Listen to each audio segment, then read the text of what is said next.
మనకి బీఎస్ఎఫ్ ఉంటుంది, border security force అంటాం. అట్లాగే బంగ్లాదేశ్కి బంగ్లాదేశ్ బార్డర్ గార్డ్స్ అని అంటారు, బీబీజీ అంటారు. వీళ్ళు అకస్మాత్తుగా అస్సాం దగ్గరకు వచ్చారు.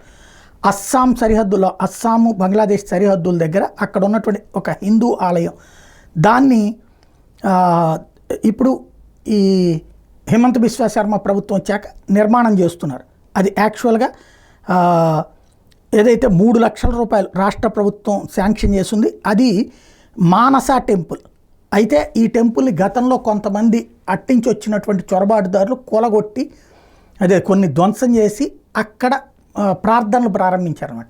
దాన్ని హిమంత బిశ్వ శర్మ ప్రభుత్వం వచ్చి ఆలయ నిర్మాణానికి డబ్బులు ఇచ్చేటప్పటికి ఆలయ నిర్మాణం జరుగుతుంది. ఇప్పుడు అర్జెంటుగా ఏదో ఒక గొడవ సృష్టించాలనుకుంటున్నటువంటి బంగ్లాదేశ్ బార్డర్ గార్డ్స్ వచ్చి ఆ గుడి నిర్మించడానికి వీల్లేదని, అది ముస్లింలు ప్రార్థన చేస్తున్నటువంటి ప్రదేశం అంటూ గొడవకి దిగారు. స్థానికంగా ఉన్నటువంటి హిందువులందరూ ఎదురు తిరిగారు. అసలు బార్డర్ దాటి ఎట్లా వచ్చారంటూ వెంటబడ్డారు, తరిమారు, చివరికి పారిపోయారు.